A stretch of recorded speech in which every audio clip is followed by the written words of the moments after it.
میں آپ کو قرآن کی قسم اٹھا کے کہتا ہوں کہ بلوچ، مجھے بہت عزت ہے بلوچ کے لیے، بلوچ بہادر ہے، بلوچ بہادر ہے، بلوچ کی بہادری کو ساری دنیا تسلیم کرتی ہے، بلوچ حسین ہے، بلوچ میں کردار ہے۔ بلوچ حضرت عمر رضی اللہ تعالیٰ عنہ کے زمانے میں مسلمان ہوئے ہیں۔ سیاہ سوار یہ ایران کے بادشاہ کا سپاہی تھا، بعد میں دیکھا مسلمانوں کو، اس نے اس کو چھوڑ کر مسلمان بنا، 300 سواروں کے ساتھ مل کر حضرت ابو موسیٰ اشعری کے ساتھ ملے اور انہوں نے جہاد کیا، اور یہ بلوچ اس زمانے سے مسلمان ہیں۔ ان کی تہذیب وہی ہے جو قرآن اور حدیث کی تہذیب ہے۔ میں آپ کو ایک بات بتانا چاہتا ہوں، شاید بہت سارے لوگوں کو اس کا علم نہیں ہے۔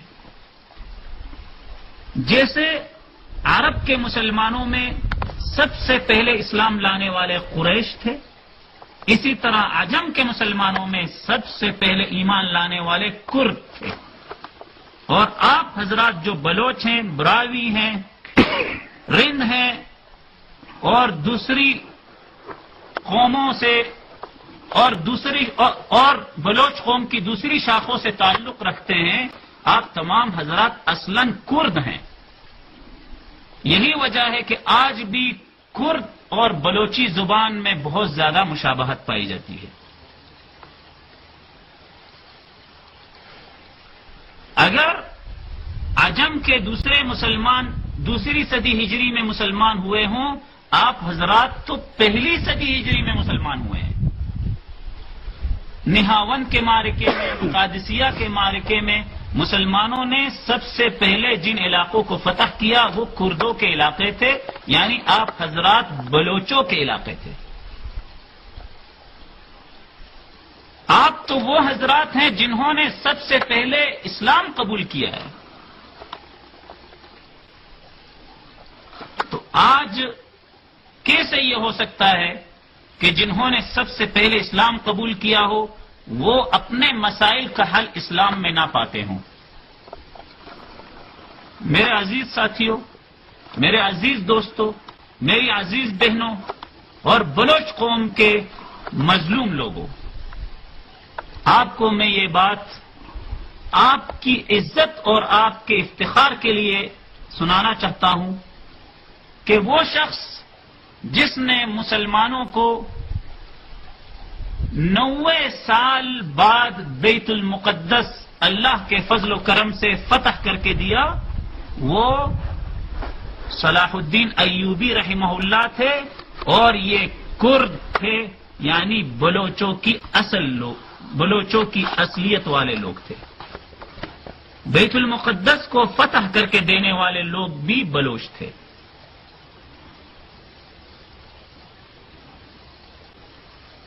بلوچ قوم کی جہادی تاریخ، انقلابی تاریخ، حریت کی تاریخ، غیرت و ہمت اور جرأت کی تاریخ بہت طویل ہے۔ میں اس مختصر سے پیغام میں اتنی ساری باتوں کو بیان نہیں کر سکتا۔ چند ایک نقطے میں آپ کو یہ بتاتا ہوں۔ آخر وقتوں میں آ کر 2007 میں جس شخصیت نے امام حسین رضی اللہ تعالی عنہ کی تقلید کی اور ان کی مثال قائم کی اور ان کی قربانیوں کو پھر سے زندہ کیا، وہ بھی آپ ہی کے بلوچ تھے، یعنی لال مسجد کے روح رواں غازی عبدالرشید شہید رحمہ اللہ، جو اس زمانے کے امام برحق تھے مجاہدین کے لیے اور مظلوم امت کے لیے۔ تو میرے دوستو، آپ اپنی تاریخ سے آگاہ رہیں، اپنی تاریخ سے اپنے آپ کو باخبر رکھیں۔ اور یہ جو آپ کا علاقہ ہے، یہ سب سے پہلے اسلام کی روشنی یہاں اس علاقے میں پہنچی ہے۔ یہ جو آپ کا بلوچستان ہے، یہ دو حصوں میں تقسیم ہے، ایک ایران کا حصہ ہے، ایک پاکستان کا حصہ ہے۔ اس کا پرانا نام جو اوپر والا بلوچستان ہے، اس کا تاریخی نام کرمان ہے، اور جس میں آپ رہ رہے ہو اس کا نام سیستان ہے۔ اور یہ جو کرمان ہے یہ حضرت عمر رضی اللہ تعالیٰ عنہ کے زمانے میں حضرت سہیل بن عدی رضی اللہ تعالیٰ عنہ بصرہ سے لشکر لے کر آئے، اور انہوں نے یہ اوپر کا حصہ پنجگور تک، یہ حضرت عمر رضی اللہ تعالیٰ عنہ کے زمانے میں 11 ہجری میں یہ فتح ہوا ہے۔ 644 عیسوی 633 میں ہمارے نبی کا انتقال ہوا ہے، تو 11 سال کے بعد یہ حضرت عمر کا زمانہ ہے۔ 11 ہجری میں حضرت سہیل بن عدی رضی اللہ تعالیٰ عنہ نے یہ اوپر والا، یہ مکران کا حصہ اور یہ ایران کا جو بلوچستان ہے یہ انہوں نے فتح کیا ہے۔ پھر حضرت عثمان رضی اللہ تعالیٰ عنہ کے زمانے میں حضرت مشاج بن مسعود رضی اللہ تعالیٰ عنہ نے یہ نیچے والا حصہ، یہ 18 ہجری میں 18ویں سال آپ کی دھرتی کلمے کو سن چکی تھی، اور یہ پہاڑ تو ویسے کھڑے نا، یہ تو نہیں بدلے۔ ان پہاڑوں نے اپنی وادیوں میں صحابہ کے لشکر کو گزرتے دیکھا ہے، اور یہ جو آپ کے شہر کا نام ہے خزدار، یہ پہلی صدی میں بھی اس کا نام خزدار ہی تھا، یہ نیا شہر نہیں ہے، یہ صدیوں پرانا شہر ہے، اور اس کا صحابہ کے دور میں بھی نام خزدار ہی تھا، یہی نام تھا، اور یہاں صحابہ کے لشکر کا پڑاؤ ہوا ہے۔ اور مشاج بن مسعود رضی اللہ تعالی عنہ نے 652 عیسوی اور 18 ہجری میں اس علاقے کو فتح کیا ہے، اور یہاں سب سے پہلے اسلام، بتا رہا ہوں 18 ہجری آپ کے علاقے میں 18 ہجری میں اسلام داخل ہوا ہے، جب حضرت عثمان رضی اللہ تعالیٰ عنہ کا دور خلافت ہے۔ پھر عثمان رضی اللہ تعالیٰ عنہ کی طرف سے عبد الرحمن بن سمرہ رضی اللہ تعالی عنہ 654 عیسوی اور 20 ہجری میں یہاں پہلے گورنر بن کے تشریف لائے، اور یہاں زہری قوم نے سب سے پہلے ان کا ساتھ دیا ہے، اور زہری کا علاقہ حضرت عبد الرحمن بن سمرہ رضی اللہ تعالیٰ نے زہری کو اس سارے علاقے کا دارالحکومت بنایا۔ زہری کو دارالحکومت بنایا۔ بلوچستان یہ سیستان تھا، وہ کرمان تھا، کرمان سیستان، اور اوپر افغانستان مل جاتا ہے۔ افغانستان کا پرانا نام سجستان ہے، سجستان۔ ان تینوں علاقوں کا جو دارالحکومت تھا وہ زہری کا علاقہ تھا، اور بہت بڑا صحابی عبد الرحمن بن سمرہ تمہاری زمین میں سو رہا ہے، تمہیں خبر ہی کوئی نہیں ہے۔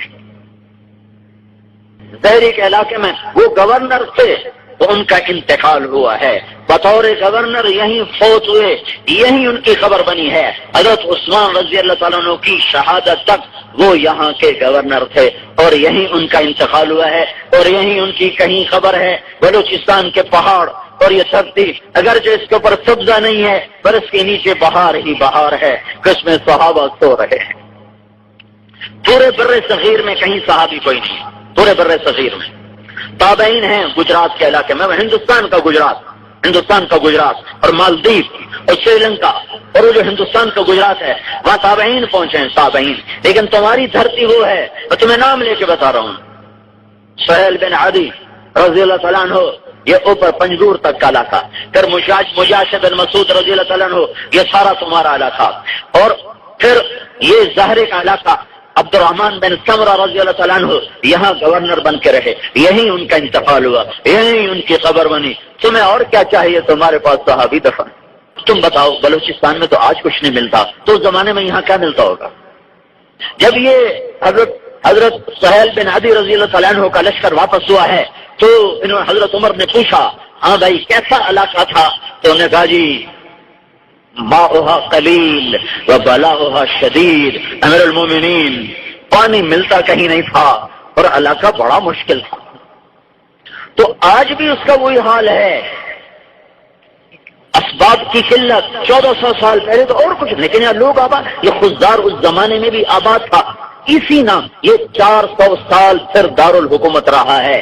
حضرت عبد الرحمن بن سمرہ کے بعد پھر حضرت علی رضی اللہ تعالیٰ عنہ کے زمانے میں، قلات حضرت عثمان کے زمانے میں فتح نہیں ہو سکا۔ قیخان اس کا پرانا نام، پرانی تاریخ کی کتابوں میں یہاں کوئی پہاڑ تھا جس کا نام تھا قیخان۔ پھر یہ حضرت علی رضی اللہ تعالیٰ عنہ کے زمانے میں حارث بن مرہ رضی اللہ تعالیٰ عنہ نے محتلات کو فتح فرمایا ہے. یہ خلفائے راشدین کے زمانے میں آپ کا سارا علاقہ فتح ہوا ہے اور خلفائے راشدین کے انوارات اس علاقے میں پھیلے ہوئے ہیں. آج بھی آپ لوگوں میں سادگی ہے، جفاکشی ہے، سخاوت ہے، قناعت ہے. یہ وہ صفات ہیں جو کہیں بھی نہیں ہیں، اللہ نے آپ کو دی ہیں.